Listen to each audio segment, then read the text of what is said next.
Hello बच्चों, एक बार फिर से आपका स्वागत है फिज़िक्स क्लास में। और आज हम बात करेंगे इलेक्ट्रोस्टैटिक पोटेंशियल की। तो देखिए, इलेक्ट्रोस्टैटिक पोटेंशियल होता क्या है। जब आपको इसके पहले वाला प्रीवियस चैप्टर पढ़ाया गया था, ठीक है, जिसमें हमने इलेक्ट्रिक चार्जेस एंड फील्ड की बात करी थी, तो मैंने आपको उसमें बताया था कि बेसिकली जो आपका इलेक्ट्रिक फील्ड होता है, ठीक है, उसकी स्ट्रेंथ को रिप्रेजेंट करने के लिए हम दो मेजरेबल क्वांटिटीज़ का यूज़ करते हैं, जिसमें पहला होता है आपका इलेक्ट्रिक फील्ड इंटेंसिटी और दूसरा होता है आपका इलेक्ट्रिक पोटेंशियल या फिर electrostatic potential. Electric field intensity वाली जो थ्योरी थी और जो उसके कंसेप्ट थे वो हम प्रीवियसली कवर कर चुके हैं। तो आज हमें किस चीज़ की स्टडी करनी है, आज हम पढ़ेंगे इलेक्ट्रोस्टैटिक पोटेंशियल के बारे में। ओके, चलिए, इलेक्ट्रोस्टैटिक पोटेंशियल का जो डेफिनेशन है मैंने यहाँ पर आपको दे रखा है, ठीक है, पर इस डेफिनेशन को हम बाद में पढ़ेंगे। इससे पहले मैं आपको थोड़ा सा एक्सप्लेन करता हूँ कि इलेक्ट्रोस्टैटिक पोटेंशियल होता क्या है। ओके, चलिए, सबसे पहले मैं यहाँ पर बनाऊँगा एक सोर्स चार्ज, ठीक है, प्लस क्यू। यहाँ पर मेरे पास क्या है, एक सोर्स चार्ज है। ओके बेटा, अब देखिए, ये सोर्स चार्ज जो है ये अपने सराउंडिंग क्या एक फील्ड क्रिएट करेगा। आपको पता है ये चीज़ें कि जो एक पॉजिटिव चार्ज होता है उसके लिए जब आप फील्ड लाइंस ड्रॉ करते हैं तो फील्ड लाइंस कैसे ड्रॉ करते हैं, इस तरह से आप ड्रॉ करेंगे, रेडियली आउटवर्ड। ओके, ये चीज़ भी अपन इलेक्ट्रिक फील्ड में पढ़ के आ चुके हैं। जो इसके लिए फील्ड लाइंस होगी वो कैसी होगी, रेडियली आउटवर्ड, ठीक है। और सिमिलर अगर आप माइनस क्यू नेगेटिव चार्ज की बात करेंगे तो नेगेटिव चार्ज में आपका जो है फील्ड लाइंस कैसी होगी, रेडियली इनवर्ड्स। ओके बेटा, ये चीज़ हमें पता है। तो यहाँ पर मैं एक फील्ड क्रिएट कर रहा हूँ, ठीक है, और फील्ड की डायरेक्शन क्या है, देखिए, रेडियली आउटवर्ड। ओके, ये इस तरह से मैंने यहाँ पर एक फील्ड क्रिएट किया। पूरा सर्किल में रहेगा ये फील्ड, बट मैं पूरा सर्किल में ना बता के आपको क्या कर रहा हूँ, केवल एक शॉर्ट में, क्योंकि इतने सेक्शन की हमें ज़रूरत है। ओके, चलिए, अब आगे क्या करते हैं हम। यहाँ पर इन्फिनिटी पर मेरे पास क्या है, एक यूनिट पॉजिटिव चार्ज रखा हुआ है। इन्फिनिटी पर एक यूनिट पॉजिटिव चार्ज रखा हुआ है। तो सपोज़ इस यूनिट पॉजिटिव चार्ज को मेरे को यहाँ से डिस्प्लेस करके थोड़ा सा आगे लाना है। सपोज़ यहाँ पर एक पॉइंट कंसिडर करता हूँ मैं। तो अब आपको पता है कि ये जो पॉइंट है ये बेसिकली जो फील्ड क्रिएट हो रहा है प्लस क्यू चार्ज के कारण इस फील्ड के बाहर है। तो इस क्यू नॉट चार्ज को अगर मैं यहाँ से डिस्प्लेस करके लाता हूँ, यानी इन्फिनिटी से क्यू नॉट लाता हूँ, तो मुझे किसी तरह का कोई वर्क डन नहीं करना पड़ेगा, क्योंकि वर्क डन किसी दूसरे फोर्स के, किसी फील्ड के अगेंस्ट में मेरे को करना पड़ेगा, ठीक है। बट यहाँ पर तो किसी तरह का कोई फील्ड नहीं है, तो यहाँ पर यहाँ तक आने पर मेरे को क्या है, किसी तरह का कोई वर्क डन नहीं करना पड़ेगा, ठीक है। सपोज़ यहाँ पर पॉइंट एक्स में दे देता हूँ। अब मैं आपसे कहता हूँ कि बेटा मेरे को तो यहाँ तक नहीं आना, मुझे इस पॉइंट तक आना है। मुझे क्या करना है, इस पॉइंट तक आना है। इस पॉइंट का नाम क्या है, ए। ओके, तो अब देखो आप, ए पॉइंट कहाँ है, ए पॉइंट है इस फील्ड के अंदर, यानी प्लस क्यू, ये जो आपका सोर्स चार्ज है, ठीक है। प्लस क्यू क्या है, आपका एक सोर्स चार्ज। तो ये सोर्स चार्ज अपने सराउंडिंग अपना एक फील्ड क्रिएट कर रहा होगा। अब आपको क्या करना है, आपको इस क्यू नोट चार्ज को इस फील्ड के अंदर लाना है। तो इस चार्ज क्यू नोट को इस फील्ड के अंदर लाने के लिए आपको वर्क डन करना पड़ेगा। क्या करना पड़ेगा, आपको वर्क डन करना पड़ेगा। और किसके अगेंस्ट में आपको वर्क डन करना पड़ेगा, ये ज़रूर मैटर करेगा। तो यहाँ पर क्या होगा, यहाँ फील्ड लाइंस अगर आप ड्रॉ करेंगे तो वो रेडियली आउटवर्ड, जैसा मैंने आपको बताया, ठीक है। और जो फील्ड लाइंस की डायरेक्शन होती है, असल में वही डायरेक्शन आपकी किसकी होगी, जो इलेक्ट्रोस्टैटिक फोर्स होगा उसके भी डायरेक्शन यही होगी। और इलेक्ट्रिक फील्ड में आपका इलेक्ट्रोस्टैटिक फोर्स ज़रूर होगा, ठीक है। तो चलिए, ए पॉइंट पर मैं यहाँ पर देखिए आपको समझाने के लिए बता देता हूँ, एक फोर्स आउटवर्ड डायरेक्शन में इस तरह से काम कर रहा होगा, इलेक्ट्रोस्टैटिक फोर्स आउटवर्ड डायरेक्शन में, क्योंकि फील्ड की डायरेक्शन में मैं इलेक्ट्रोस्टैटिक फोर्स को बता रहा हूँ। ये सोर्स चार्ज कैसा है, पॉजिटिव नेचर का। ये क्यू नॉट कैसा है, यूनिट पॉजिटिव चार्ज। पॉजिटिव एक दूसरे को रिपेल करेंगे, तो बिल्कुल ये क्यू नॉट चार्ज जब यहाँ पर आएगा, ये क्यू नॉट चार्ज जब यहाँ पर आएगा, तो यहाँ पर लाने के लिए बिल्कुल आपको किसी एक्सटर्नल एजेंट द्वारा वर्क डन करवाना पड़ेगा, ठीक है। आपको वर्क डन करना पड़ेगा किसके अगेंस्ट में, एक इलेक्ट्रोस्टैटिक फोर्स ऑफ रिपल्शन के अगेंस्ट में, ठीक है। तो तो यहाँ पर इलेक्ट्रोस्टैटिक फोर्स ऑफ रिपल्शन के अगेंस्ट में आपने काम किया, एंड ये जो काम किया वो आपने किया यहाँ पर, और यहाँ मैं लिख देता हूँ ये आपका कौन सा फोर्स है, एफ एक्सटर्नल, और ये कौन सा फोर्स है, फोर्स ऑफ इलेक्ट्रिक फील्ड, ठीक है, जो कि इलेक्ट्रोस्टैटिक फोर्स ऑफ रिपल्शन होगा। अब ए पॉइंट पे सपोज मैं इसको यहाँ से ले आया, तो देखो यहाँ से आप बना दो ये इस तरह से, यानी एक पॉजिटिव यूनिट चार्ज को इन्फिनिटी से किसी एक पॉइंट ए पर लाने के लिए, और ए पॉइंट कहाँ पर था, किसी दूसरे चार्ज यानी किसी सोर्स चार्ज, किसी प्लस क्यू चार्ज की इलेक्ट्रोस्टैटिक फील्ड के अंदर था।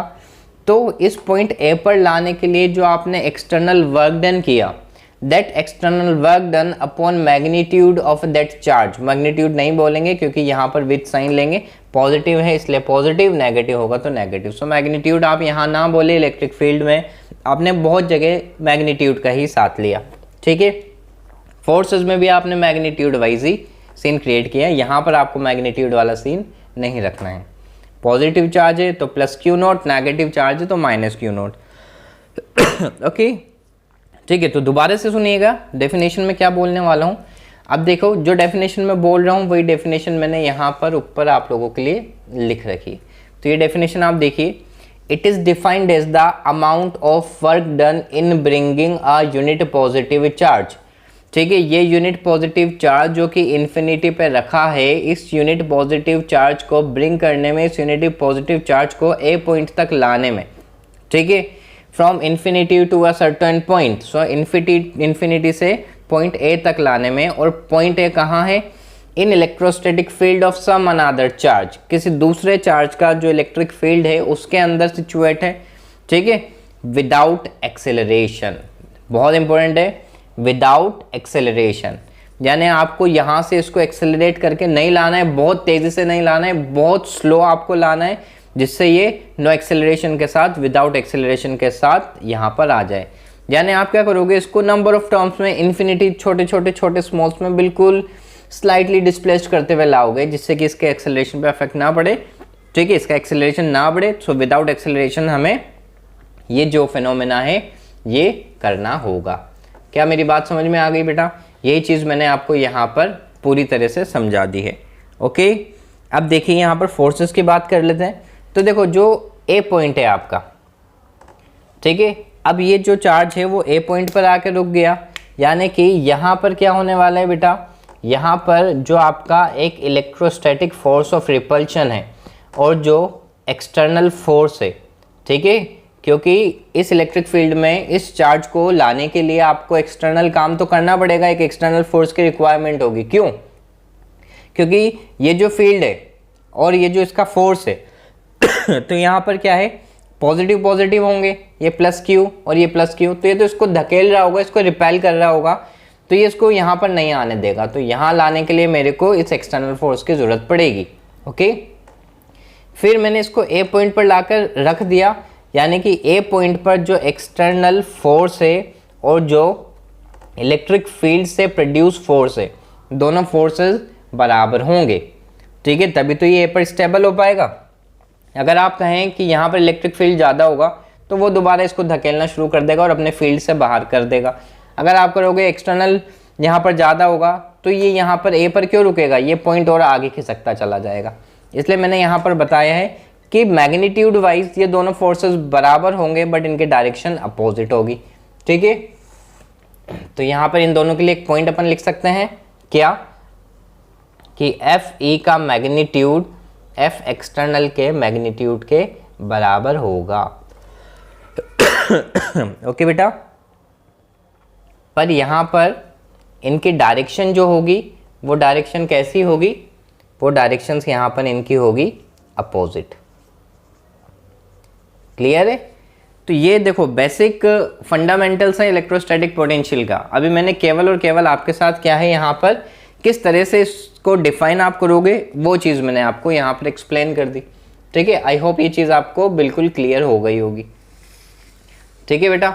इसकी डेफिनेशन क्या है और किस तरह से आप इसको डिफाइन करोगे वो सारी चीज़ें। दूसरी चीज़ अपन यहाँ पर बात कर लेते हैं। देखो अब बच्चों ये जो फोर्सेस हैं, तो मैं आपको बता दूं कि यहाँ पर जो आपका एक्सटर्नल फोर्स है वो बेसिकली एक वेरिएबल फोर्स होगा। ठीक है, क्यों सर एक एक्सटर्नल, ये जो एक्सटर्नल फोर्स है ये वेरिएबल फोर्स क्यों होगा, देखिएगा आप ध्यान से। यहाँ पर मैंने आपसे कहा कि जो F एक्सटर्नल है, ये जो फोर्स है ये किस तरह का फोर्स है, ये एक वेरिएबल फोर्स है। ठीक है, क्यों, क्योंकि इसको वेरी करना पड़ेगा किसके अकॉर्डिंग, आपको पता है कि जो एक्सटर्नल फील्ड है बेटा, ठीक है, सॉरी नॉट एक्सटर्नल, यहाँ जो फील्ड प्लस क्यू यानी सोर्स चार्ज जो फील्ड प्रोड्यूस कर रहा है, ठीक है, वो क्या होगा, जैसे जैसे डिस्टेंस बढ़ेगी वैसे वैसे इसका फील्ड कम होता जाएगा। ओके, यानी कि जो वेरिएबल फोर्स है, सपोज अगर इस पॉइंट के लिए आप यहाँ पर एक ए पॉइंट कंसिडर कर रहे हो, ठीक है, और यहाँ पर अगर आप कोई बी पॉइंट कंसिडर कर रहे हो, तो अब आपको पता है कि जो स्ट्रेंथ ऑफ इलेक्ट्रिक फील्ड होगी वो बी पर ज़्यादा होगी एज कम्पेयर टू ए। तो यहाँ तक आने के लिए आपको ज़्यादा फोर्स अप्लाई करना पड़ेगा। सो ए और बी में अगर आप फोर्स का कंपैरिजन करोगे तो आपको क्या मिलेगा, जो एक्सटर्नल फोर्स आपका बी पर है, ठीक है, वो ज़्यादा होगा as compare to external force at A पर। यानी आप जैसे जैसे इस फील्ड के अंदर आते जाएंगे ना, वैसे वैसे आपको एक्सटर्नल फोर्स का मैग्नीट्यूड भी बढ़ाते रहना पड़ेगा। यानी ये जो फोर्स होगा आपका एक वेरिएबल टाइप का फोर्स होगा। और दूसरी चीज़ क्या है कि जो ये इलेक्ट्रोस्टैटिक फोर्स होगा, जो रिपल्शन फोर्स यहाँ पर काम करेगा, आप जानते हैं ये तो क्या है, एक कंजर्वेटिव फोर्स है। ये क्या है हमारा, ये तो एक कंजर्वेटिव फोर्स होता ही है, हम जानते हैं। This conservative force is not dependent on the path, ये पाथ पर इंडिपेंडेंट होता है। यानी कंजर्वेटिव फोर्स क्या होते हैं सर, वो फोर्सेस जो कि पाथ इंडिपेंडेंट होते हैं। यानी आप यहाँ से यहाँ तक आओ या फिर यहाँ से सीधे आओ, या कैसे नंबर ऑफ, आपको पता है कि इन्फिनिटी नंबर ऑफ डिस्टेंसेस हो सकते हैं, कैसे भी आप आओ। ओके, क्योंकि ये कंजर्वेटिंग फोर्सेस हैं जो कि आपके पाथ इंडिपेंडेंट होते हैं। क्लियर है बेटा, ये बात समझ में आई। तो इलेक्ट्रोस्टैटिक पोटेंशियल का आपको यहाँ थोड़ा सा बेसिक सा मैंने जो है ओवरव्यू दे दिया है, और इसका डेफिनेशन सब आपको पता हो जाना चाहिए। ठीक है, फॉर्मूला आप देखो आपको क्या दे रखा है, V = W/Q0। दोबारा से मैं यहाँ लिख देता हूँ, V = W/Q0। सो W क्या है, this is the work done by external agent. ये क्या है, work done by external agent, ठीक है, अपॉन Q0। Q0 चार्ज है। अब जो क्वेश्चंस आएंगे उस क्वेश्चंस के हिसाब से हम देखेंगे कि किस तरह से इसमें कंसेप्ट्स आपके आगे बनते हैं। ठीक है, क्लियर है, work done by external agent upon Q0। Forces के बारे में भी हमने यहाँ पर जानकारी ले ली। ओके, अब इलेक्ट्रोस्टैटिक पोटेंशियल से रिलेटेड और छोटी मोटी सी जानकारियाँ भी मैं आपको दे दूँ जो कि आपके लिए ज़्यादा ज़रूरी है। ठीक है, चलिए ये सेक्शन में हटाने जा रहा हूँ बेटा, हटा दूँ। ओके,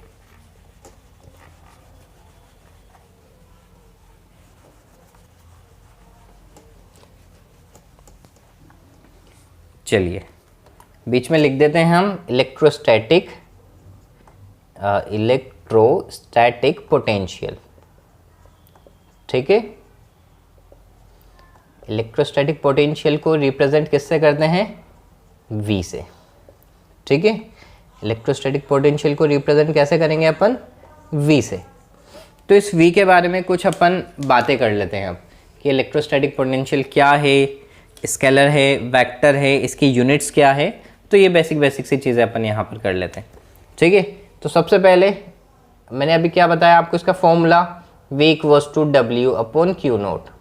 ठीक है, तो वर्क डन देखो किस में होगा, ये जूल में, और चार्ज क्या होगा आपका, कूलाम। तो इसकी एसआई यूनिट आप क्या बोलोगे, जूल पर कूलाम, जिसको हम क्या बोलते हैं, वोल्ट। ओके, जिसको हम क्या बोलते हैं, वोल्ट। और वोल्ट इसकी क्या है बेटा, इसकी एसआई यूनिट। ओके, वोल्ट क्या है, इसकी एसआई यूनिट। बट अगर सर हम इसको सीजीएस में लिखना चाहें तो यूनिट्स की बात है बेटा, सीजीएस में भी हो सकती है। तो जूल को मैं लिखूंगा अर्ग, और कूलाम को अपन लिखते हैं बेटा स्टेट कूलाम। अब जब आपने चार्ज पढ़ा होगा, ठीक है, तो चार्ज में आपको ये ज़रूर बताया गया होगा कि कूलाम और स्टेट कूलाम। कूलाम बेसिकली आपका एसआई यूनिट और स्टेट कूलाम आपका क्या होता है, सीजीएस यूनिट। ठीक है, तो इसके लिए देखो अगर आप इसका भी यहाँ पर यूनिट लिखना चाहते हैं तो वोल्ट एसआई यूनिट, और यहाँ पर मैं इसको लिख देता हूँ state volt. CGS unit. Clear है बेटा? स्टेट वोल्ट और वोल्ट, SI यूनिट इसकी कौन सी हो जाएगी? वोल्ट, और CGS यूनिट क्या हो जाएगी इसकी? Static volt. ठीक, अब देखिए न्यूमेरिकल एस्पेक्ट ऑफ व्यू से थोड़ा सा इनका रिलेशन आप जान लीजिए। इनका रिलेशन कैसे होगा? देखिए, आपको पता है कि 1 जूल इक्वल्स टू कितना होता है? 10⁻⁷ अर्ग। ठीक है, और आपका 1 कूलाम में कितना होता है? 3 × 10⁹ स्टैट कूलाम। क्लियर है? 1 कूलाम 10⁻⁷ अर्ग और 1 coulomb equals to 3 × 10⁹ stat coulomb. तो चलिए, अगर मैं यहाँ पर इसको बोलूँ कि 1 वोल्ट इक्वल्स टू, तो आप कैसे लिखेंगे? 1 वोल्ट इक्वल्स टू 10⁻⁷ अर्ग अपॉन 3 × 10⁹ ठीक है, यानी 1/300 स्टैट कूलाम। तो ये रिलेशन अब आप ध्यान रखें कि 1 वोल्ट में कितना स्टैट कूलाम होता है? 1/300 स्टैट कूलाम। ठीक है, न्यूमेरिकल पर्पस के लिए बहुत इंपॉर्टेंट है, ध्यान रखें। चलिए, ये तो बात हो गई किसकी? यूनिट्स की। अब यूनिट के बाद अपन किस चीज़ की बात कर सकते हैं यहाँ पर कि सर इलेक्ट्रोस्टैटिक पोटेंशियल ये स्केलर क्वांटिटी है या फिर ये वेक्टर क्वांटिटी है? ये कोई स्केलर क्वांटिटी है या फिर ये वेक्टर क्वांटिटी है? तो मैं बेटा बता दूं, जो आपका इलेक्ट्रोस्टैटिक पोटेंशियल है ये एक स्केलर क्वांटिटी है। ठीक है, यहाँ पर आप इसको लिख दीजिए, that is the scalar quantity. ठीक है, ऐसा यूनिट हो गई, स्केलर क्वांटिटी हो गई। तो अब स्केलर क्वांटिटी है, तो जब भी आपको नेट पोटेंशियल फाइंड आउट करना होगा तो आप उनको डायरेक्टली ऐड कर सकते हो। ओके, चलिए अब देखिए इलेक्ट्रोस्टैटिक पोटेंशियल के लिए बेटा एक और इम्पोर्टेंट पॉइंट क्या है? यहाँ पर सारी चीज़ें आप जो है चार्ज से रिलेट करते हो। देखो ये शायद आपको दिख नहीं रहा, देखिए, तो सारी चीज़ें आप यहाँ पर चार्ज से रिलेट करते हो। तो अगर आपके पास चार्ज पॉजिटिव टाइप का है तो आपका इलेक्ट्रोस्टैटिक पोटेंशियल पॉजिटिव होगा। अगर आपके पास चार्ज नेगेटिव टाइप का है तो आपका इलेक्ट्रोस्टैटिक पोटेंशियल नेगेटिव होगा। ठीक है, ये पॉइंट क्यों बताया? क्योंकि बेटा जब भी आप फील्ड वगैरह या फोर्सेस अभी पढ़ के आए हैं उसमें हम मैग्नीट्यूड का सहारा ले लेते हैं, तो पॉजिटिव हो या नेगेटिव हो हमारा आंसर मैग्नीट्यूड में वही आना होता है। बात समझ में आई है? बट यहाँ ऐसा नहीं होगा, यहाँ पोटेंशियल क्या होगा? पॉजिटिव चार्ज के लिए पोटेंशियल पॉजिटिव, नेगेटिव चार्ज के लिए पोटेंशियल आपका नेगेटिव होगा। ठीक, नेट पोटेंशियल जो होगा बेटा, ठीक है, नेट पोटेंशियल जब भी आप फाइंड आउट करें तो नेट पोटेंशियल क्या होगा? ऑलवेज एडेड होगा। Net potential always added. ठीक है, जैसे आपके पास पोटेंशियल एग्जांपल दे देता हूँ, V1 है 2 वोल्ट, V2 है आपके पास 3 वोल्ट और V3 आपके पास है -2 वोल्ट। ठीक है, तो आप V नेट फाइंड आउट करें कैसे? 2 + 3 ± 2। ठीक है, देखिए सबको पॉजिटिव, मैंने यहाँ पर क्या कर रखा है, इसको देखो आप 2 वोल्ट + 3 वोल्ट, और मैंने आपको अभी भी क्या बताया कि यार पॉजिटिव होगा तो पॉजिटिव पोटेंशियल, नेगेटिव होगा तो नेगेटिव पोटेंशियल, यानी विद साइन ही आपको रखना होगा, विद साइन ही आपको यहाँ पर चीज़ों को रखना होगा। तो देख लो आपके पास कितना आ जाएगा? V नेट 3 वोल्ट आ गया आपके पास। क्लियर है बेटा? ठीक है, ये इलेक्ट्रोस्टैटिक पोटेंशियल के लिए कुछ बेसिक सी जानकारी जो आपको होनी बहुत ज़्यादा ज़रूरी है। ठीक है, तो ये चीज़ आप ध्यान रखेंगे। ओके ओके, अब देखो बेटा इलेक्ट्रोस्टैटिक पोटेंशियल और इलेक्ट्रोस्टैटिक पोटेंशियल डिफरेंस, ये दो चीज़ें आती है जो कि थोड़ा सा बच्चे को कंफ्यूज कर जाती है। तो सर अभी हमने किस चीज़ की बात करी? अभी आपने इलेक्ट्रोस्टैटिक पोटेंशियल बताया या इलेक्ट्रोस्टैटिक पोटेंशियल डिफरेंस बताया? तो ये चीज़ अब आप बताओ, मैंने आपको क्या चीज़ बताई? मैंने अभी आपको इलेक्ट्रोस्टैटिक पोटेंशियल बताया। अब यही पोटेंशियल डिफरेंस में मेरे को लिखना होगा तो मैं कैसे लिखूंगा? आइए देखते हैं। ठीक है, ये वाले रिलेशन छोटे मोटे से आपको समझ में आ गए। ओके, आपको बेटा यहाँ पर मैं देखिएगा जब इस पर क्वेश्चन अपन करेंगे तो बेसिक क्वेश्चन सारे मैं आपको बताऊंगा, बेसिक टू एडवांस हम यहाँ पर चलेंगे। Basic to advance in the sense कि अगर जेई के क्वेश्चंस भी मैं आपको कोशिश करूंगा कराने की, बाकी नीट लेवल तक के क्वेश्चंस आपको यहाँ पर मिलेंगे कि प्रीवियस ईयर क्वेश्चंस में जितना नीट का क्वेश्चन आया होगा वो सारा क्वेश्चन मैं आपको यहाँ पर कराऊंगा, यानी इस पर्टिकुलर टॉपिक पर। ठीक है, चलिए आगे देखते हैं। मैं आपको क्या बता रहा हूँ पोटेंशियल और पोटेंशियल, इलेक्ट्रोस्टैटिक पोटेंशियल और इलेक्ट्रोस्टैटिक पोटेंशियल डिफरेंस, ईपी लिख दूं, and electrostatic potential difference, EPD. Okay, देखिएगा अभी हमने क्या पढ़ा,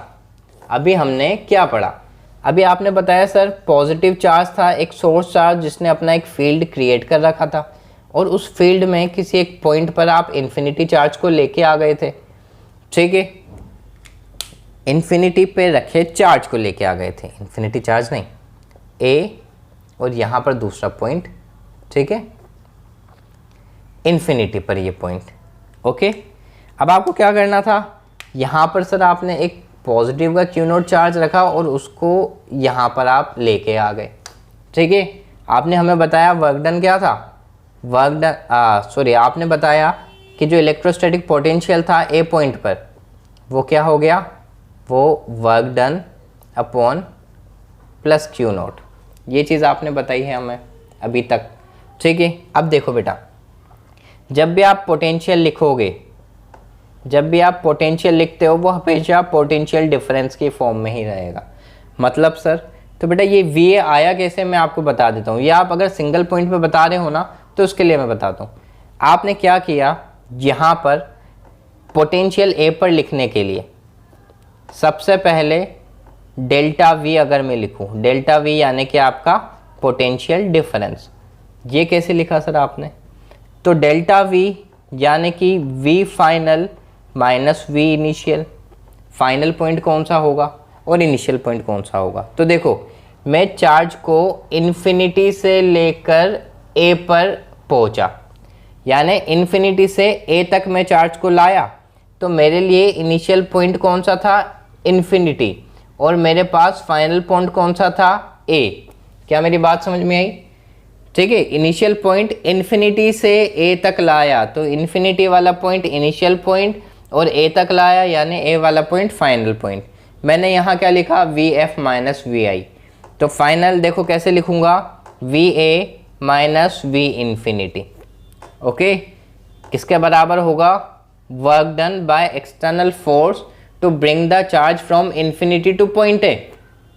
ये क्या होगा, work done by external agent, जो कि आपके ए से लेकर इन्फिनिटी तक उस प्लस क्यू नोट चार्ज को ला रहा है अपॉन क्यू नोट। ओके, देखो पोटेंशियल को पोटेंशियल डिफरेंस के फॉर्म में मैंने लिख दिया है बेटा, ठीक। तो अब मैं आपको बता दूं बेटा, यहाँ पर हम क्या करते हैं, एक आप एजम्पशन कंसिडर कर लें बेटा, वी इन्फिनिटी हमेशा कितना अज्यूम करेंगे, ज़ीरो। वी इन्फिनिटी आपको कितना लेना है, हमेशा ज़ीरो कंसिडर करना है बेटा, ठीक है। तो देखिए V A minus zero equals to work done by external force upon Q naught. क्या फ़र्क आया, ये जो चीज़ मैंने आपको बताई थी ना पोटेंशियल के लिए, पोटेंशियल एट ए पॉइंट, तो आप देखिए इन्फिनिटी से आप लाए, तो देखिए यहाँ पर मैंने इसको पोटेंशियल डिफरेंस की फॉर्म में आपको लिख के बता दिया, V A minus infinity equals to work done by external agent upon Q naught, ठीक है। जब भी पोटेंशियल लिखेंगे तो पोटेंशियल फाइनल माइनस इनिशियल की फॉर्म में ही आपको लिखना होगा, ठीक है, फाइनल माइनस इनिशियल की फॉर्म में ही आपको लिखना होगा। अगर सर पॉइंट बी मैं यहाँ पर दे दूँ तो फिर क्या होगा, अगर आप पॉइंट बी यहाँ पर दे दोगे तो बी से ए तक लाने के लिए भी आपको एक एक्सटर्नल फोर्स रिक्वायर्ड होगा, ठीक है। तो यहाँ पर देखो इनिशियल पॉइंट आपका हो जाएगा बी और फाइनल पॉइंट हो जाएगा ए। तो अब यहाँ पर कैसे लिखूँगा मैं, V A minus V B equals to work done by external force upon जिस चार्ज को ला रहा हूँ मैं, तो सपोज क्यू नोट चार्ज को लेके आया हूँ, अपॉन क्यू नोट। अब देखो V A minus V B change in potential, या फिर क्या हो गया आपका पोटेंशियल डिफरेंस। क्लियर है बेटा, क्या ये बात क्लियर है, ठीक है। तो ये चीज़ आप ध्यान रखें कि पोटेंशियल और पोटेंशियल डिफरेंस, ठीक है, यानी इस पॉजिटिव चार्ज के कारण ए पर पोटेंशियल क्या आया, work done upon Q note, ठीक। अगर आप पोटेंशियल डिफरेंस की फॉर्म में लिखोगे तो चार्ज को इन्फिनिटी से लेकर क्यू नोट इन्फिनिटी से लेकर ए पॉइंट तक लाने में कितना वर्क डन किया, वो आपने निकाल दिया। तो यहाँ पर पोटेंशियल डिफरेंस का कंसेप्ट भी आपको समझ में आ गया और पोटेंशियल का कंसेप्ट भी आपको समझ में आ गया। ठीक है, ये चीज़ क्लियर है। अब चलिए मैं यहाँ पर सबसे लास्ट पॉइंट आपको बता रहा हूँ, that is the electrostatic potential energy. अभी मैं आपको केवल उसका डेफिनेशन बताऊंगा, क्योंकि जो पोटेंशियल एनर्जी है, इलेक्ट्रोस्टैटिक पोटेंशियल एनर्जी है, बेसिकली उसको अपन को क्या करना है, पूरा उसको डिटेल्ड में हमें पढ़ना है। बट अभी केवल मैं आपको उसका डेफिनेशन बता देता हूँ। ठीक है, क्या डेफिनेशन होगा आइए देखते हैं। क्योंकि सेम पैटर्न में ही हमें चलना है तो उसको क्यों छोड़े, अपन उसको भी कंसिडर कर लेते हैं। सेम पैटर्न पे ही होगा, देखिएगा, electrostatic potential energy, electrostatic potential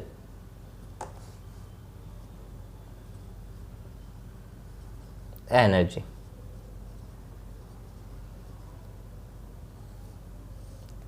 ठीक है, अब आपको पता है यार, अगर आप वर्क डन कर रहे हो किसी पॉइंट पे, अगर आप वर्क डन कर रहे हो तो उस वर्क डन के कारण जो है पोटेंशियल एनर्जी का स्टोर्ड होगा। ठीक है, तो यहाँ पर भी अपन वर्क डन कर रहे हैं, तो वर्क डन करेंगे तो आपका इलेक्ट्रोस्टैटिक पोटेंशियल एनर्जी भी स्टोर्ड होगा। एग्जैक्टली जितना वर्क डन किया उसके इक्विवेलेंट आपका पोटेंशियल एनर्जी स्टोर्ड हो जाता है। ये चीज़ हम पिछली क्लासेस में पढ़ के आए। ठीक है, तो देखिएगा V equals to W upon Q naught. तो ये जो work done by external force होगा ये क्या होगा, पोटेंशियल एनर्जी की फॉर्म में स्टोर्ड होगा। तो मैं क्या लिख सकता हूँ यहाँ पर वर्क डन की जगह, that work done is equals to electrostatic potential energy upon Q naught. ठीक है, तो केवल एक छोटा सा फॉर्मूला आपका यहाँ पर बना है कि अगर आपके पास इलेक्ट्रोस्टैटिक पोटेंशियल एनर्जी है और आपको पोटेंशियल डिफरेंस या फिर इलेक्ट्रोस्टैटिक पोटेंशियल पूछा जाए तो आप डायरेक्टली उसको बता सकते हैं। ठीक है, तो जो वर्क डन आपने किया वो work done basically electrostatic potential energy के फॉर्म में स्टोर्ड हो चुका है। तो ये चीज़ मैंने आपको बताई है।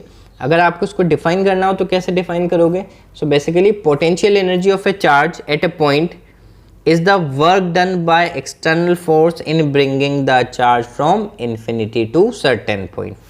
ठीक है, यानी कि जो वर्क डन होगा, the work done by the external agent, ठीक है, is equals to the electrostatic potential energy of that system। बहुत इजी वे में मैंने आपको ये चीज़ समझा दी है। So work done by the external agent equals to electrostatic potential energy of that system। ठीक है, किसी पॉइंट के लिए आप इसको डिफाइन कर सकते हैं या फिर सिस्टम ऑफ चार्जेस के लिए, सिस्टम के लिए, नंबर ऑफ चार्जेस के लिए आप इसको डिफाइन भी कर सकते हैं।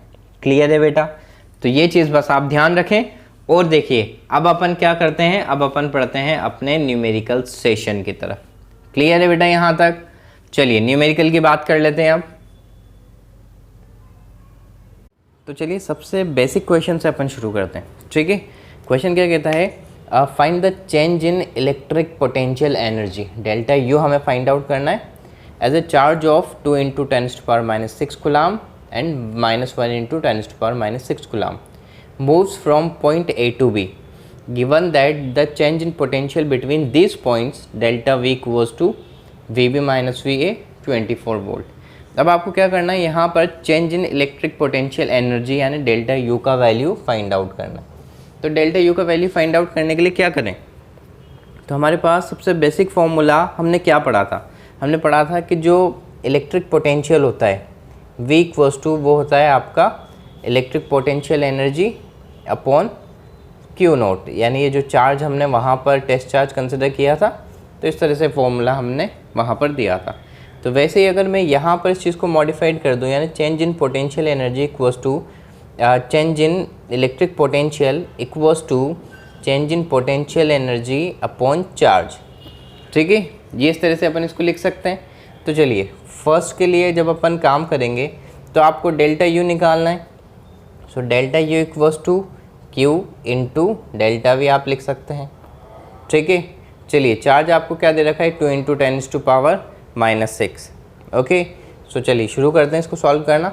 सो delta U equals to charge आपके पास है 2 इंटू 10⁻⁻6, ठीक है, मल्टीप्लाइड बाय डेल्टा वी आपको कितना दे रखा है 24 वोल्ट, ठीक है। तो आपके पास कितना आ जाएगा यहाँ पर 4 2 जा 8 यानी 48 इंटू 10⁻⁻6 जूल, ठीक। ये आपका फर्स्ट आंसर हो जाएगा। मैंने बताया ना कि बहुत बेसिक, केवल जो फॉर्मूला हमने पढ़ा है वो फॉर्मूला अप्लाई करना हम अभी सीख रहे हैं, आगे आपको यहाँ पर अच्छे क्वेश्चंस भी मिलेंगे। ओके, सिमिलरली सेकंड, अब देखो सेकंड में आपको नेगेटिव चार्ज दे रखा है, यानी चेंज इन पोटेंशियल आपका नेगेटिव आ जाएगा, ठीक है। कैसे होगा ये भी, फिर से similar, delta U equals to minus Q charge आपको गिवन है। तो देखो जब भी आप इलेक्ट्रिक पोटेंशियल की बात करेंगे तो हमेशा चार्ज आपको विद साइन ही रखना है। पॉजिटिव चार्ज है तो प्लस क्यू, नेगेटिव चार्ज है तो आपको माइनस क्यू रखना पड़ेगा, ठीक है। Minus Q multiplied by delta V, ये रख दीजिए। माइनस क्यू का देखिए चार्ज का वैल्यू क्या है -1 into 10⁻⁻6 multiplied by delta we आपको दे रखा है 24। तो ये आपके पास कितना आ जाएगा डेल्टा यू यहाँ पर माइनस क्यू चार्ज के कारण -24 इंटू 10⁻⁻6 जूल, ठीक है।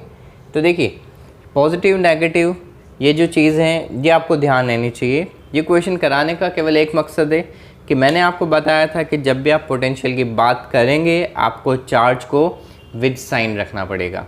तो देखिए यहाँ पर आपने चार्ज विद साइन रखे हैं, प्लस क्यू तो प्लस, माइनस क्यू तो माइनस। जबकि आपने जब कूलम्ब्स लॉ में फोर्सेस निकाले थे तो बेसिकली हम चार्जेस का मैग्नीट्यूड ले रहे थे, इलेक्ट्रिक फील्ड में भी हम ऐसा ही कर रहे थे। बट यहाँ पर आपको क्या करना है, यहाँ पर जो पोटेंशियल की जब भी बात होगी आपको चार्ज का जो साइन है वही यूज़ करना है, ठीक है। चलिए सेकंड क्वेश्चन की तरफ अपन बढ़ते हैं। अब सेकंड क्वेश्चन की तरफ अपन बढ़ते हैं। सेकंड क्वेश्चन क्या कहता है, ए particle of mass m and positive charge q is released from point A. Its speed is found to be v when it passes through point B. आपको क्या फाइंड आउट करना है, which of the two points is that higher potential. Higher potential पे कौन सा point होगा, A या B, and what is the potential difference between these points, और इन दोनों पॉइंट्स के बीच का जो पोटेंशियल डिफरेंस होगा वो आपको फाइंड आउट करना है, ठीक है। तो चलिए सबसे पहले अपन बना लेते हैं पॉइंट्स A और पॉइंट B, ठीक है। अब जो पॉइंट है वो क्या कर रहा है, ए से बी की तरफ मूव कर रहा है, प्लस क्यू चार्ज मैं यहाँ पर ले लेता हूँ। सो प्लस क्यू चार्ज ए टूवर्ड्स बी आपका मूव कर रहा है, ठीक है। आपको सबसे पहले क्या बताना है, यहाँ पर आपको बताना है कि हायर पोटेंशियल वाला पॉइंट क्या होगा। तो देखिए थोड़ा सा मैं आपको 11th का कंसेप्ट याद दिला दूँ, ठीक है। सेम कंसेप्ट अपन यहाँ पर यूज़ करेंगे। अपन ने 11th में क्या पढ़ा था बेटा, जब हम एनर्जी की बात करते थे तो देखिए यहाँ पर सपोज़ मैं एक हाइट बना देता हूँ, ठीक। यहाँ से मैंने किसी बॉल को रिलीज़ किया, ठीक है। तो बॉल को रिलीज़ किया था तो उसके लिए आप जो इनिशियल स्पीड थी वो कितनी कंसिडर करते थे, 0, यानी इसके लिए जो काइनेटिक एनर्जी होगी वो कितनी होगी, 0। बट इस हाइट के कारण उसके पास कौन सी एनर्जी होगी, तो आपको पता है उसके पास यहाँ पर पोटेंशियल एनर्जी होगी। ये बात समझ में आ गई, ठीक है। अब देखिए यहाँ मैं इसको बोल देता हूँ पॉइंट A और यहाँ पर बीच में मैं कोई पॉइंट बोल देता हूँ B।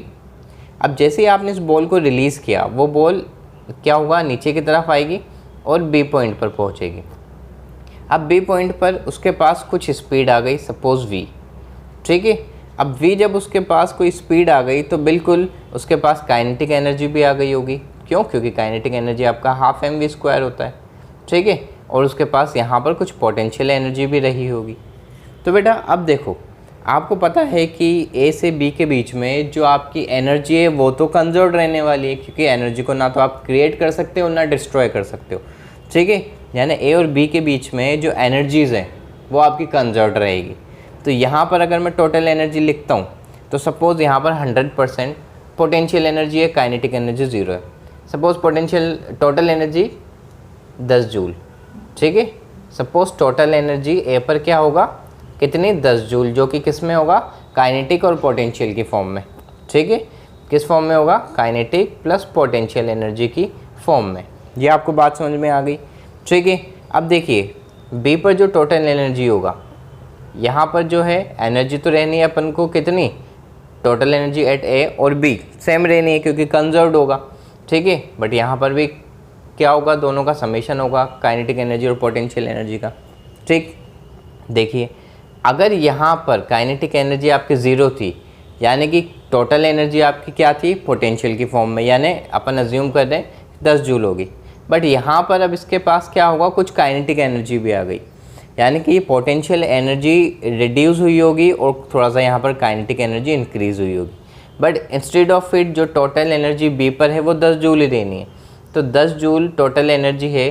तो सपोज़ अगर v स्पीड अगर बड़ी है तो यहाँ पर कुछ ना कुछ काइनेटिक एनर्जी आ गई होगी। तो 10 जूल में से सपोज़ 2 जूल काइनेटिक एनर्जी आई होगी, तो बची हुई 8 जूल आपके पास पोटेंशियल एनर्जी होगी। आ रही है बात समझ में? देखो इसको मैं यहाँ पर इस कंसेप्ट को इस क्वेश्चन से रिलेट कर दूंगा, आप बस बात को समझिए, ठीक है। यानी अगर यहाँ पर 10 जूल पोटेंशियल एनर्जी था तो यहाँ पर पोटेंशियल एनर्जी अब कितना हो गया आपके पास, केवल 8 जूल रह गया है। सिमिलर वे में इस कंसेप्ट को अपन यहाँ पर लगाते हैं, ठीक है। चलिए अगर यहाँ पर मेरे पास पोटेंशियल एनर्जी इनिशियल 10 जूल थी और काइनेटिक एनर्जी 0 थी क्योंकि मैंने पार्टिकल को यहाँ पर रिलीज़ किया, बट जैसे ही बी पर पहुँचा तो बी पर पहुँचने के बाद यहाँ पर क्या हुआ, कुछ स्पीड आ गई इसके पास, यानी अब इसके पास कुछ काइनेटिक एनर्जी आ गई, 12mv²।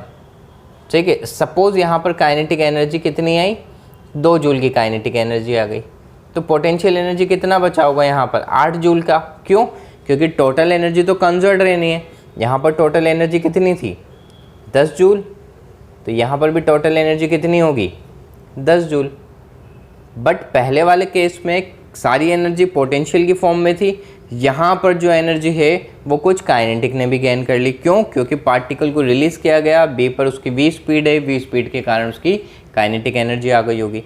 काइनेटिक एनर्जी आई होगी तो ये काइनेटिक एनर्जी मिली कहाँ से, क्योंकि एनर्जी को आप क्रिएट तो कर नहीं सकते, एनर्जी एक रूप से दूसरे रूप में केवल क्या होती है, ट्रांसफॉर्म होती है।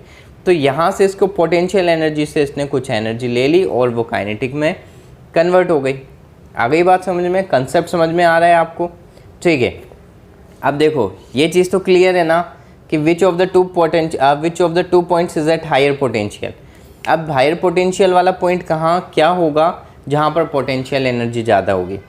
हायर पोटेंशियल वाला पॉइंट क्या होगा, जहाँ पर पोटेंशियल एनर्जी ज़्यादा होगी। तो ज़्यादा पोटेंशियल एनर्जी वाला पॉइंट आपको कौन सा दिख रहा है? देखो क्लियर है, यहाँ पर बहुत सीधी सी बात मैं बता रहा हूँ। पोटेंशियल एनर्जी जो आपने अज्यूम किया था कि सर यहाँ पर 10 जूल दिख रहा है और यहाँ पर ये 8 जूल रह जाएगा, यानी पोटेंशियल एनर्जी ए पॉइंट पर ज़्यादा होगी तो आपका जो पोटेंशियल होगा ए पर वो ज़्यादा होगा एज़ कम्पेयर टू बी। यानी हायर पोटेंशियल वाला पॉइंट आपका कौन सा आ गया, हायर पोटेंशियल वाला पॉइंट आपका ए पॉइंट होगा। ठीक है, बात समझ में आई है?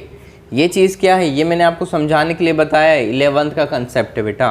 तो 11th का बहुत बेसिक सा कंसेप्ट है जो आपको पता होना चाहिए। ठीक है, अब आपको क्या फाइंड आउट करना है, यहाँ पर क्वेश्चन अब शुरू होता है, what is the potential difference between the points. In points के बीच में पोटेंशियल डिफरेंस आपको फाइंड आउट करना है। ठीक है, तो देखो बेटा जो बी पॉइंट है उसको मैं अब आपको बताना शुरू करता हूँ। ये चीज़ आपको समझ में आ गई, तो ये चीज़ मैं यहाँ पर थोड़ा सा क्लियर कर रहा हूँ, मुझे थोड़ा सा स्पेस चाहिए इस क्वेश्चन को सॉल्व करने के लिए। ठीक है, आप स्क्रीनशॉट ले लें और उसको देख लें अगर आपको समझ में नहीं आया हो तो। ठीक है, बी पॉइंट क्या है, आपको पोटेंशियल डिफरेंस फाइंड आउट करना है। तो पोटेंशियल डिफरेंस मैं कैसे दे सकता हूँ, delta V equals to del U upon charge. ठीक, change in potential equals to change in potential energy upon Q. अब देखिए पॉइंट ए से लेकर बी तक जब अब आप आए यहाँ पर तो आपका चेंज इन पोटेंशियल कितना हुआ, पोटेंशियल एनर्जी में चेंज। देखो दोबारा से, अगर यहाँ पर 10 जूल था तो बी पॉइंट पे 8 जूल हो गया, यानी 10 - 8 कितना हो गया, 2 जूल। ठीक है, अगर आपका ए पॉइंट पर पोटेंशियल कितना था, पोटेंशियल एनर्जी 10 जूल था और बी पर पोटेंशियल एनर्जी 8 जूल हो गया, तो आपका पोटेंशियल एनर्जी का डिफरेंस कितना हुआ, 2 जूल का। क्या ये change in potential energy gain in kinetic energy के बराबर होगा? एग्जैक्टली बराबर होगा। ये 2 जूल आपका क्या था, गेन इन काइनेटिक एनर्जी। तो बात समझ में आ रही है, यानी चेंज इन पोटेंशियल एनर्जी की जगह अगर मैं डेल्टा वी इक्वल्स टू लिख दूँ gain in kinetic energy upon Q, तो ये बात आपको समझ में आती है।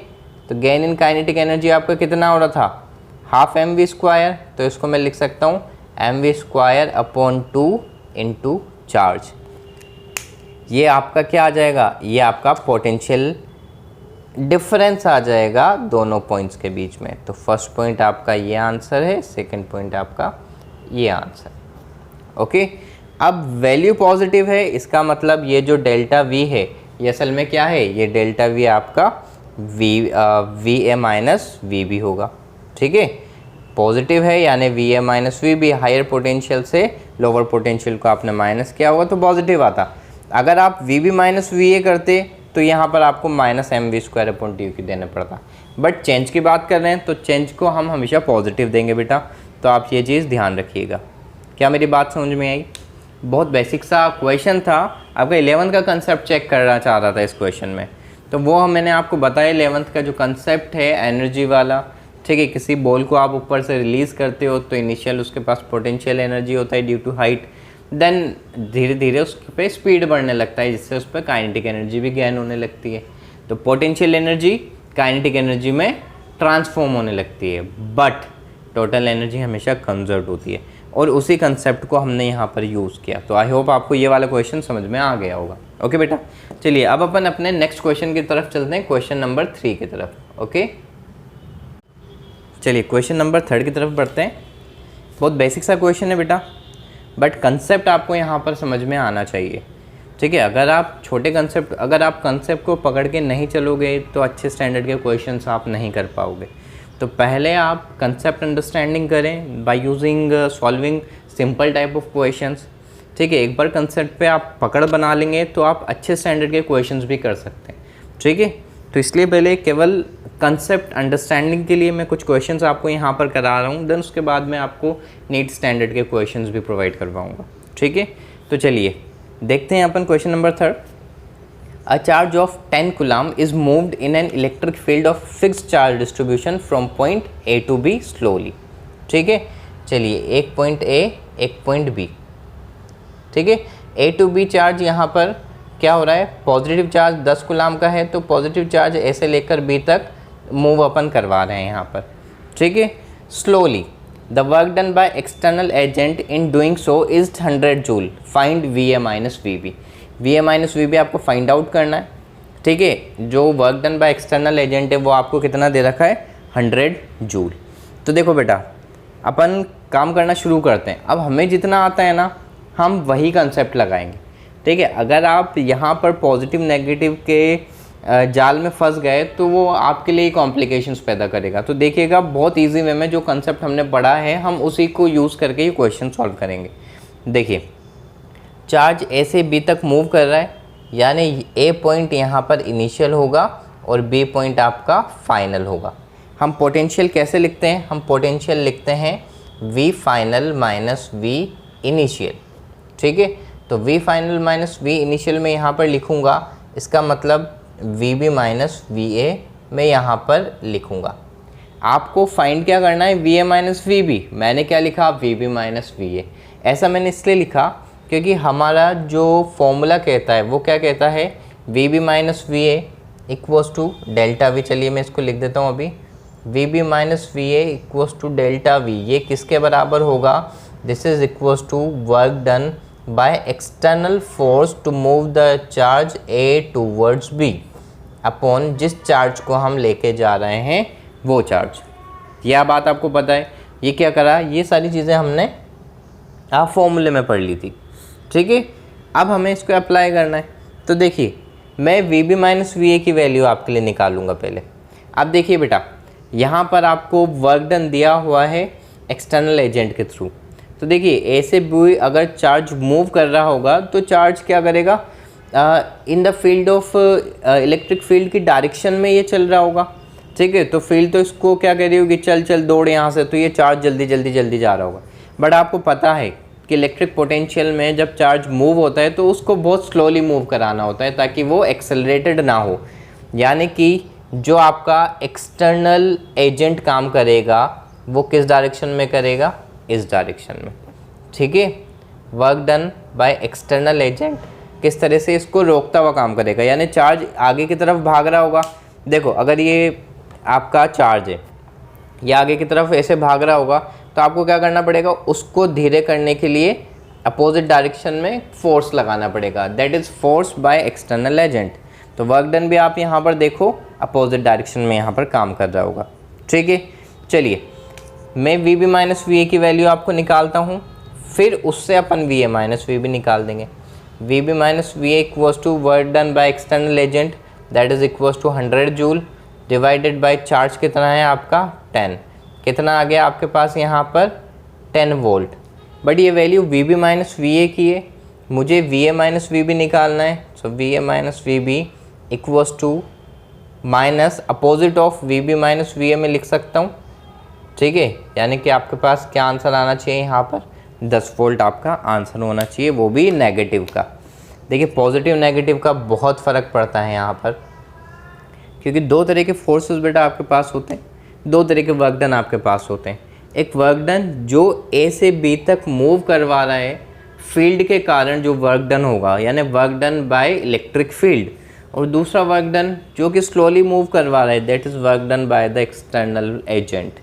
तो दो तरह के वर्क डन होते हैं, बट अगर आप जो फील्ड का वर्क डन लेके चलते हैं तो आपको यहाँ पर पॉजिटिव नेगेटिव प्लस माइनस जो साइन कन्वेंशन है आप उसमें बड़ा उलझ जाएंगे। तो बेहतर है आपको जो डेफिनेशन कहती है, डेफिनेशन क्या कहती है, V final minus V initial equals to work done by the external force upon charge. अगर आप ये कर लेंगे तो ये करने से आपको क्या होगा, बहुत सिंपल वे में आपको अपना आंसर मिल जाएगा।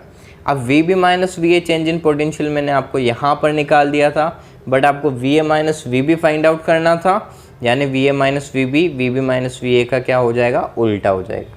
अब देखो बेटा पता लगाने की वाली बात क्या है यहाँ पर कि डेल्टा वी अगर नेगेटिव आ रहा है, यहाँ पर डेल्टा वी नेगेटिव अगर आपके पास आ रहा है, इसका मतलब आपने क्या किया, लोअर पोटेंशियल वाले पॉइंट से हायर पोटेंशियल वाले पॉइंट को घटा दिया। आई बात समझ में, लोअर पोटेंशियल वाले पॉइंट से हायर पोटेंशियल वाले पॉइंट को आपने घटा दिया। ठीक है, तो ये चीज़ आपके नेगेटिव देगा। यहाँ पर मैंने हायर में से लोअर पोटेंशियल वाले पॉइंट को हटाया था, इसलिए आपका आंसर पॉजिटिव में आया था। ओके, बात समझ में आ रही है ना। तो यहाँ पर आपका बी पॉइंट पर पोटेंशियल हायर था, इसलिए आपकी वैल्यू जो है वो पॉजिटिव आई है। क्लियर है, डेल्टा वी आपका नेगेटिव, तो ये चीज़ इस चीज़ को रिप्रेजेंट कर सकता है।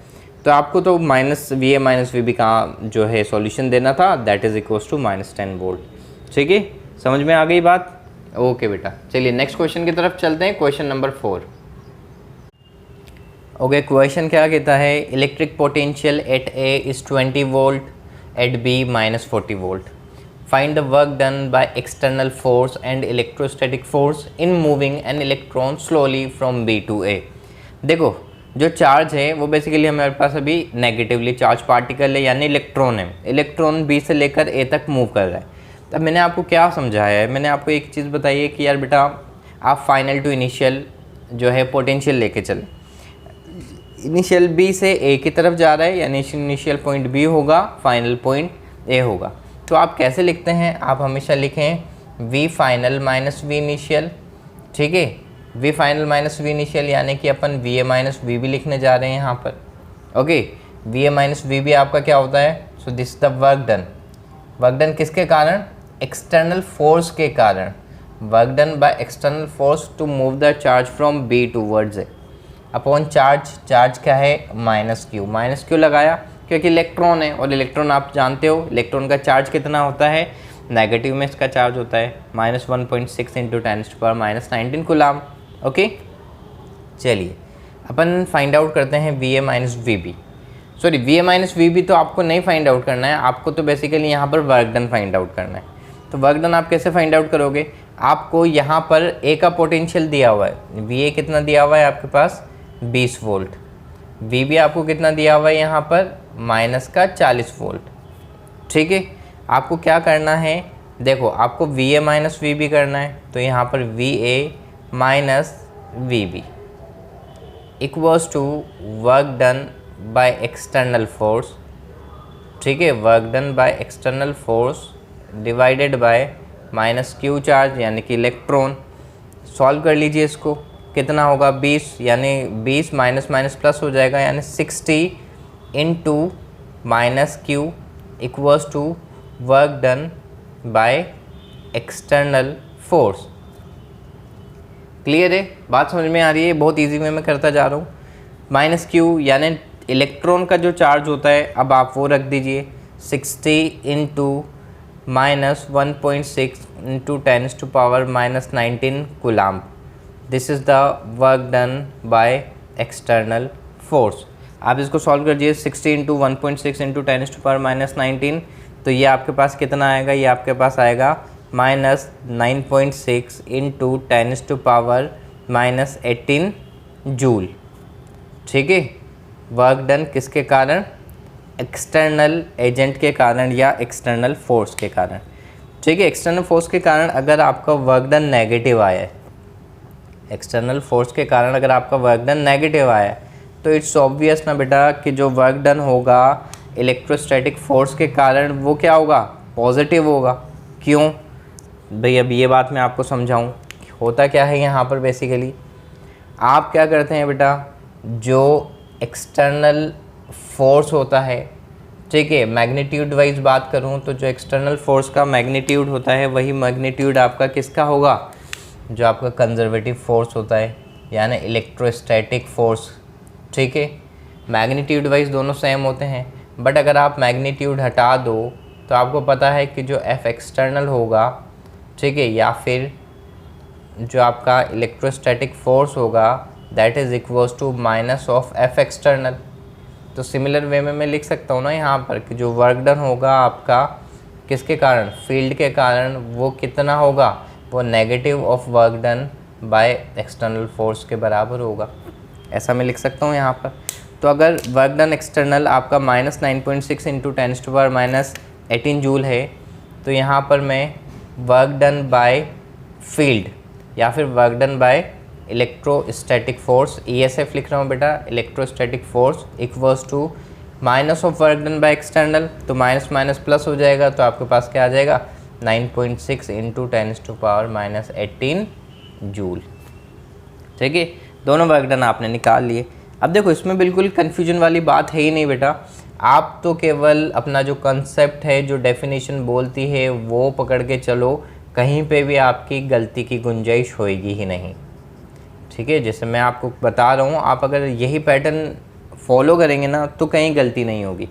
अब आप देखिए, आपको VA माइनस VB निकालना है या VB माइनस VA निकालना है, तो आप केवल उसको उल्टा कर दीजिए, उसको अपोजिट कर दीजिए। ठीक है, work done by external force निकालना है, तो ये रिलेशन आप ध्यान रखिए। तो आपको क्या करना है कि जो इलेक्ट्रोस्टैटिक फोर्स ऑफ रिपल्शन होगा उसके कारण, या इलेक्ट्रोस्टैटिक फोर्स ऑफ अट्रैक्शन होगा उसके कारण जो वर्क डन होगा दैट इज़ इक्वल्स टू जो एक्सटर्नल वर्क डन होता है उसका अपोजिट। यानी अगर वो नेगेटिव है तो ये पॉजिटिव होगा, ये पॉजिटिव है तो ये नेगेटिव होगा। क्या बात समझ में आई है? तो इलेक्ट्रॉन पर जब इलेक्ट्रॉन B से A की तरफ मूव करता है तो ये दो तरह के वर्क डन उस पर काम करेंगे। वर्क डन की दोनों वैल्यूज़ मैंने यहाँ पर आपको बता दी है। ठीक है बेटा, आई होप ये वाला क्वेश्चन आपको क्लियर हो गया होगा। चलिए नेक्स्ट क्वेश्चन की तरफ बढ़े। क्वेश्चन देखिए, an electron revolves around proton at a distance of 5.2 into 10⁻⁻11 metre. Find electric potential due to proton at the position of electron. Now determine, second question A और B दो points हैं।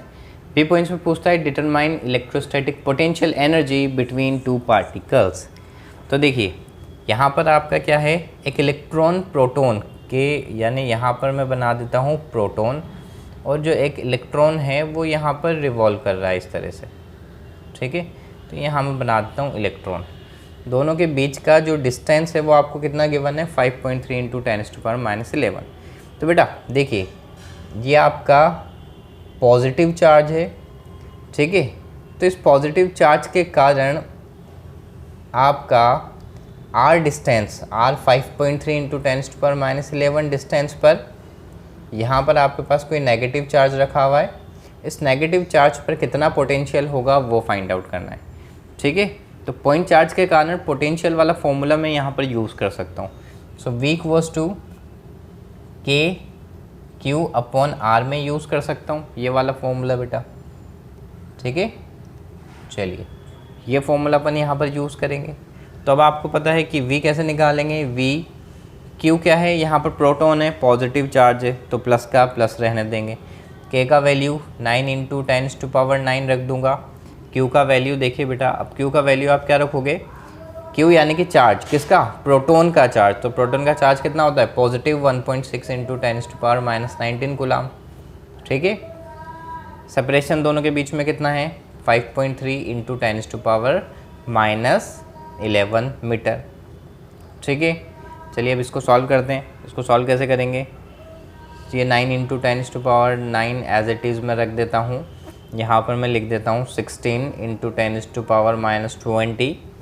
ठीक है, points हटा लें तो ज़्यादा इजी हो जाएगा। यहाँ पर मैं 5.3 है तो 53 × 10⁻12 हो जाएगा। सो 10⁻12 को ऊपर ले लेते हैं, नीचे आपका 53 आ जाएगा।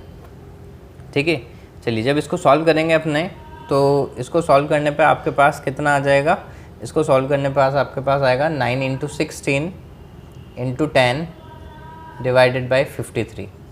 ठीक है, 16 × 9 ये आपका 1440, 16 × 9 × 10 1440 डिवाइडेड बाई 53। तो ये पोटेंशियल आपके पास कितना आ जाएगा, पोटेंशियल ऑलमोस्ट आपके पास आ जाएगा 27.16 वोल्ट। ठीक है, ये आपके पास पोटेंशियल आ गया। ठीक है, potential due to this positive charge, proton के कारण जो आपका पोटेंशियल आना होगा इलेक्ट्रॉन पर, वो आपने यहाँ पर फाइंड आउट कर लिया। अब आपको क्या करना है, electrostatic potential energy between the two particles. अब आपको इलेक्ट्रोस्टैटिक पोटेंशियल एनर्जी भी फाइंड आउट करना है। तो सिंपल सी बात है ना बेटा, V = U/, देखो यहाँ पर आपका -Q यानी जो इलेक्ट्रॉन है, अब वो चार्ज आता है। ठीक, ये आपको बात पता है ना, जब हमने डेरिवेशन कराते तो डेरिवेशन में जो पॉइंट चार्ज होगा, वो पॉइंट चार्ज के कारण इस P पॉइंट पर पोटेंशियल में आप ये वाला प्रोटॉन रखेंगे। बट जब आप वर्क डन वाला फॉर्मूला लगाते थे, ठीक है, V = work done upon charge या फिर पोटेंशियल एनर्जी अपॉन चार्ज, तो चार्ज कौन सा रखते हैं, जिसको इन्फिनिटी से लाया जाता है। तो सपोज़ यहाँ पर इन्फिनिटी वाला कोई पॉइंट था, इन्फिनिटी से आप यहाँ पर लाए, क्योंकि बेटा पोटेंशियल एनर्जी को कभी भी इंडिविजुअल डिफाइन नहीं किया जा सकता, वो हमेशा सिस्टम के लिए डिफाइन की जाती है। ठीक है, तो इसलिए आप यहाँ पर हमेशा ये हिडन कंसेप्ट आप कह सकते हो कि यहाँ पर जो चार्ज है ये -Q, तो बेटा ये जो इलेक्ट्रॉन है, इस इलेक्ट्रॉन को इन्फिनिटी से इस पॉजिटिव चार्ज यानी प्रोटॉन के फील्ड में ला के जोड़ा गया है। ठीक है, तो ये जो पोटेंशियल है असल में ये एक पोटेंशियल डिफरेंस है किस किस के बीच में, ये यहाँ पर इस पॉजिटिव यानी इस पॉइंट तक आर डिस्टेंस तक लाने में, कहाँ से, इन्फिनिटी तक। क्योंकि डेरिवेशन में ये सारी चीज़ मैंने आपको बताई है, डेरिवेशन में हमने यही किया है। तो इन्फिनिटी से किसी चार्ज को आप इस फील्ड के अंदर लाते हो, देन इस चार्ज के कारण कितना पोटेंशियल होगा इस P पॉइंट पर, वो आप फाइंड आउट करते हो। तो ये हमने डेरिवेशन में सारी बात करी है। ठीक है, तो उसको मैं दोबारा यहाँ पर नहीं समझा रहा। अगर आपको थोड़ा सा यहाँ पर प्रॉब्लम आ रहा है, इशू आ रहा है, तो आप एक बार डेरिवेशन जाके देख लें। ठीक है, चलिए, तो यहाँ पर आपको U निकालना है, तो U = मैं कर देता हूँ V × -Q। V आपके पास है 27.16 multiplied by charge on electron कितना होता है। देखो Q को -Q क्यों लिख रखा है, क्योंकि यार नेगेटिव चार्ज पार्टिकल होता है ना इलेक्ट्रॉन। सो मल्टीप्लाइड कर दो किसने से, -1.6 × 10⁻⁻19 कूलम से। ठीक है, तो आप यहाँ पर U का वैल्यू क्या दे दोगे, U का वैल्यू आपका यानी जो पोटेंशियल एनर्जी आ जाएगी इन दोनों पार्टिकल्स के बीच में, वो कितनी आ जाएगी, माइनस तो आएगी 43.4 × 10⁻⁻19 जूल। ठीक है, ये इसका आंसर आ जाएगा। क्लियर है, दोनों आंसर आपने यहाँ पर बता दिए। ठीक है बेटा, चलिए नेक्स्ट क्वेश्चन ले लेते हैं अब अपन। चलिए AIPMT 2005 में एक क्वेश्चन पूछा गया था पोटेंशियल से रिलेटेड, हम वो भी देख लेते हैं अब। ठीक है, मैंने आपको बताया कि जो प्रीवियस ईयर क्वेश्चंस जो नीट में पूछे गए हैं वो सारे क्वेश्चंस मैं आपको यहाँ पर कवर करवा दूंगा।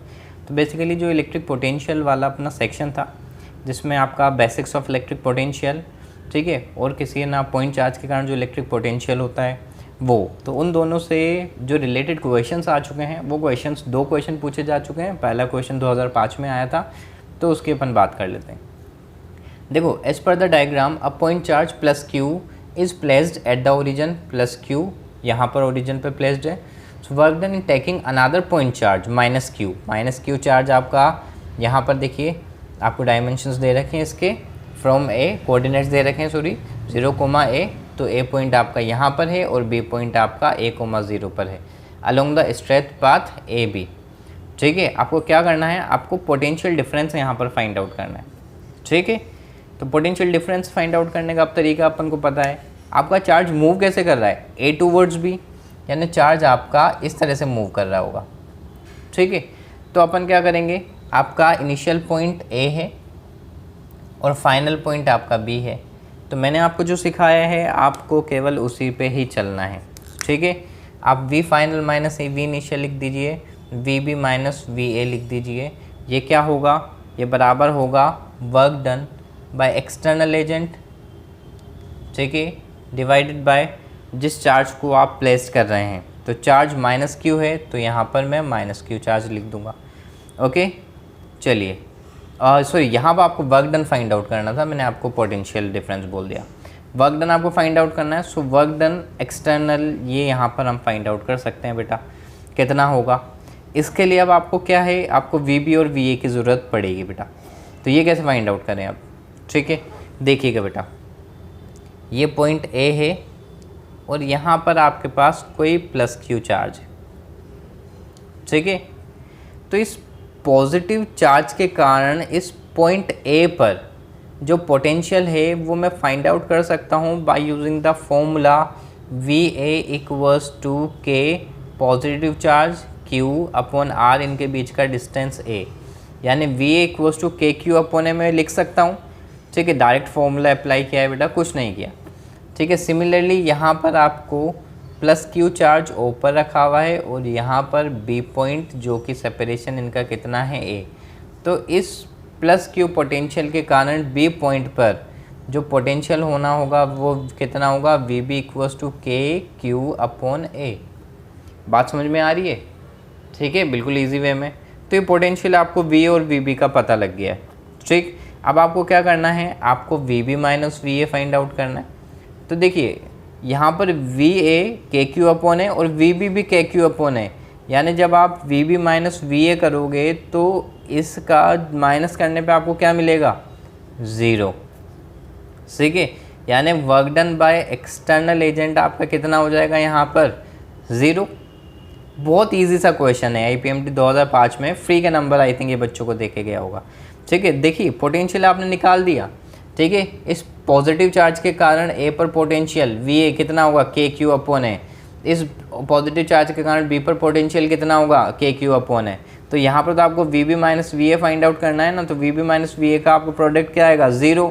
तो वर्क डन क्या आ जाएगा यहाँ पर, क्यू को इधर 0 से मल्टीप्लाइड करोगे तो वर्क डन आपके पास आ जाएगा 0। तो यही आपका आंसर है। इतना इजी वे में अपन ने इसको सॉल्व किया है, बहुत ईजी सा क्वेश्चन था। So option A is correct. ठीक है, अब चलिए नेक्स्ट क्वेश्चन अपन कौन सा देखते हैं। नेक्स्ट क्वेश्चन आपका AIPMT 2008 में पूछा गया था इस टॉपिक से रिलेटेड, अब अपन वो भी देख लेते हैं। ओके, 2008 में AIPMT में पूछा गया क्वेश्चन है बेटा ये, the electric potential at a point in free space due to a charge Q coulomb is Q into 10⁻11 volt. देखो इलेक्ट्रिक पोटेंशियल आपको दिया हुआ है किसी पर्टिकुलर पॉइंट पर किसी Q चार्ज के कारण Q into 10⁻11 volt. The electric field at that point, अब उस पॉइंट पर हमें इलेक्ट्रिक फील्ड की वैल्यू बतानी है। ठीक है, बहुत इजी क्वेश्चन है, AIPMT 2008 में आया गया पूछा गया क्वेश्चन है। देखिए अब आपको पता है कि पोटेंशियल एट ए पॉइंट कैसे निकालते हैं, V equals to K Q upon are. Clear है ये सारी चीज़ आपको? ठीक है, चार्ज Q के कारण पूछा था इसलिए V इक्वल्स टू मैंने के क्यू अपॉन आर लिख दिया। और अब आपको ये भी पता है कि जो इलेक्ट्रिक फील्ड होता है वो इलेक्ट्रिक फील्ड का फॉर्मूला आप क्या लिखते हो यहाँ पर, K Q upon R square. Okay, देखो जो ये पोटेंशियल है पॉइंट चार्ज के कारण, वो पोटेंशियल आपका के क्यू अपॉन आर और इलेक्ट्रिक फील्ड आप कैसे देते हो, के क्यू अपॉन आर स्क्वायर दे देते हो। ठीक है, तो यहाँ से आपको इलेक्ट्रिक फील्ड का वैल्यू फाइंड आउट करना है। तो मैं क्या इसको ऐसे लिख सकता हूँ क्या, K Q upon R into 1 upon R. ठीक है, अब देखिए जो के क्यू अपॉन आर है बेसिकली ये क्या है, V, और यहाँ मैं V अपॉन आर लिख दूँ। V का वैल्यू आपको क्वेश्चन में गिवन है कितना, ये गिवन है Q इंटू 10⁻11 वोल्ट। ठीक है, तो चलिए सबसे पहले अब इस क्वेश्चन में अपन क्या करते हैं, आप अगर r का वैल्यू यहाँ से निकाल लो तो आपके पास चीज़ें आसान हो जाएगी। तो देखिए v के लिए आपके पास दो फॉर्मूले थे, तो मैं KQ/R और Q इंटू 10⁻11 को कंपेयर करता हूँ।